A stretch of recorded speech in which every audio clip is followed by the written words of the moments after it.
Is this a drill or something? Mace Windu is without question a favourite amongst Star Wars fans. His ability to walk the fine line of the light and the dark and yet remain an unyielding advocate for the light makes him a standout character. And bring balance to the Force. So the prophecy says. A prophecy that misread could have been. Plus, he had a purple lightsaber that read, "Bad motherfucker." How do you get badder than that? You don't. In the name of the Galactic Senate of the Republic, you're under arrest, Chancellor. Really, with all the characters who have come back from much, much worse, I'm looking at you, Darth Maul, is Mace Windu really dead from his injuries and confrontation with Darth Sidious, or is it just assumed so?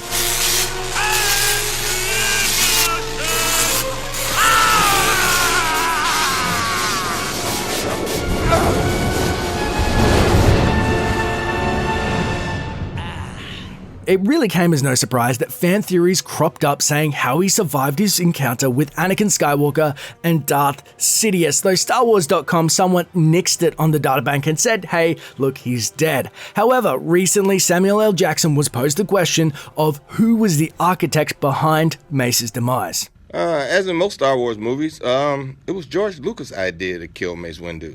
He said he killed all these important characters and all these other movies leading up to that, and said the only person left to kill that would mean anything in episode 3 would be me.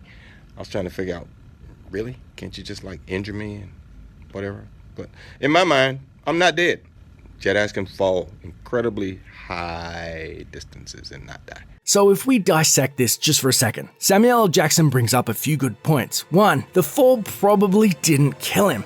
Now that's super valid. We've seen Jedi fall from large heights before and be uninjured, though after taking a dose of Force lightning, he would be incredibly disoriented, so it'd make it much harder to land, plus he has no arms, so if he landed weird, which he probably did, he went on his back, that in itself is pretty difficult, though the Force works in mysterious ways, and I'm thinking right now about Anakin in that car scene where he drops a million stories and that, it kind of scoops him up. He was flat. He was flat, spread eagle, flying downwards. Come on. I hate it when he does that. But losing an arm, it wouldn't be that bad. Major characters lose limbs all the time in Star Wars. Now, the examples of Anakin or Luke, but the great thing about losing a limb, to say Anakin's lightsaber, is the fact it cauterizes the wound, stopping the bleeding, making the injury far less severe. And let's be honest, if Darth Maul can lose his entire torso, or Vader lose a mess of limbs, Windu should have actually survived that in itself. You think in your mind,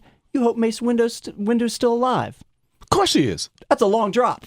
Jedis can fall from amazing distances, and there's a long history of one-armed, one-handed Jedis. That's true. Execute Order 66. The third point is Order 66. Assuming that he did survive, the next hurdle to overcome is Order 66, which transpired nearly immediately after his injuries. The reason why he would survive this is because of his head start. The fact the Empire believes him dead, which means he would then have to flee core worlds, as he would be incredibly easy to detect for Inquisitors and the Empire at large, but honestly, he's off their radar, so if he survived, then he got out of there. I think that he could have been okay. He's part of the Jedi Council, one of the most powerful battle masters for the Jedi Order. I'm pretty sure that he can disappear if he wanted to. Now, number 4, I guess, is one of the most important. George Lucas himself greenlit the idea. Now, this is another strong point in favor of Sam Jackson openly expressing not only his interest in playing the character, reprising it, but that also George Lucas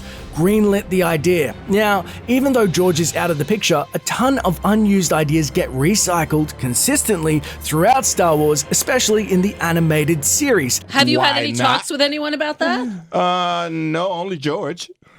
But George doesn't have anything to do with it anymore. Right. Well, what did he have to say? George is I'm okay with that. Yeah, you can be alive. So if we are to assume that he could be alive, the best question is, where would that fit best in the current Star Wars timeline? Now, I personally think it would be wasted on Rebels, as having Darth Maul revived and seemingly unkillable at this point, it would kind of defang that whole revelation. Now, fans have pushed for a Rogue One cameo, but that also seems unlikely due to nothing confirmed of Samuel L. Jackson's appearance this late in the game. It would make more sense for Obi-Wan. What I personally would like to see is a full spin-off or standalone movie, an older Mace Windu set after Episode 3, or even better, I would love after Return of the Jedi, being apart from the mainstream Jedi, having to start over as a really damaged character. If he didn't come back in and help out, that means that he's fully damaged, and who for so long walked the fine line of the dark side and the light, to be disillusioned by both so heavily. And let's be honest, I would just love to see Mace Windu back in any way, shape or form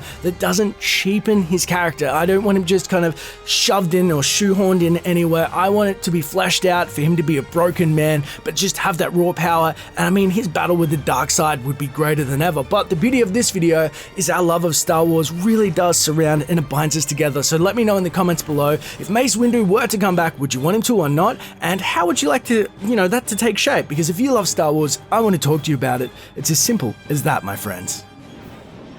If you want to stay up to date with the latest Star Wars videos on origins, games, and theories, don't forget to use those force powers of yours and hit subscribe. And hey, leave a comment below about what you want to see in future videos. It may just get covered.